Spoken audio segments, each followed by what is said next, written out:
गया कि आपका संविधान बदल दिया जाएगा, आपको नुकसान हो जाएगा। ये डर दिखाया गया हमारे लोगों के बीच में।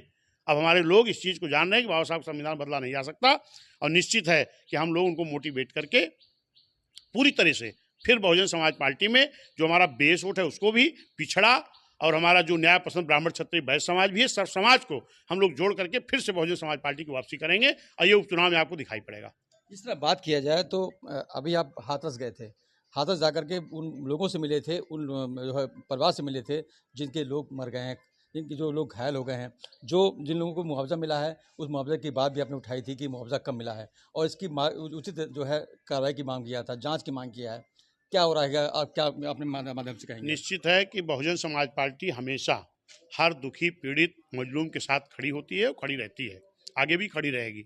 इसी के तहत माननीय बहन जी जो हमारे राष्ट्रीय अध्यक्ष हमारे नेता हैं, माननीय बहन जी ने हमको निर्देशित किया था, और मैं हाथरस की घटना में गया था, तो मैं एटा में भी कई गांव में गया, मृतक परिवारों से मिला। हाथरस में भी जहां घटना हुई थी वहां गया, और वहां भी कई गांव में जा करके मृतक परिवारों से मिला, शोक संवेदना व्यक्त किया, उन परिवार दुखी परिवारों से मिल करके उनको ढांढस बनाने का काम किया। अलीगढ़ में भी गए, हॉस्पिटल में भी गए, जो घायल लोग थे मिले हैं। और निश्चित है कि हमने वहाँ पर ये मांग की थी, क्योंकि हमें घर जाके देखा है तमाम ऐसे परिवारों में जो मृतक परिवार हैं उनकी घर की ऐसी स्थिति है।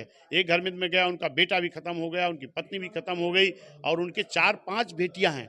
उनकी शिक्षा दीक्षा के लिए ये जो मुआवजा है, ये मुआवजा कम है। उस मुआवजे को बढ़ा के देना चाहिए ताकि उन बच्चों का परवरिश हो सके, उनको पढ़ाई लिखाई हो सके, और उस परिवार में किसी एक को जो सुयोग हो उसको नौकरी देना चाहिए ताकि उस परिवार का पालन पोषण हो सके। और निश्चित है इसकी जांच होनी चाहिए, जांच में जो भी दोषी पाए जाएं उनको सजा देनी चाहिए, चाहे वो प्रशासन हो, चाहे वहाँ के सेवादार लोग हो, चाहे वो बाबा हो।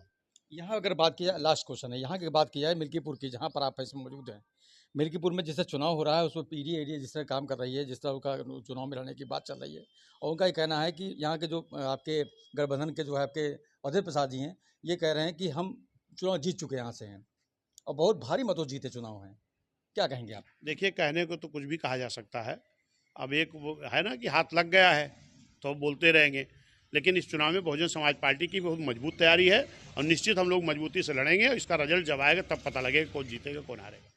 ये थे बसपा के प्रदेश अध्यक्ष विश्वनाथ पाल जी का कहना था कि जो उपचुनाव होने वाला है मिल्कीपुर का, उसकी तैयारियां पूरी हो चुकी हैं और हम लोग जीतेंगे चुनाव और भारी मतों जीतेंगे। रूपेश श्रीवास्तव, भारत समाचार, अयोध्या।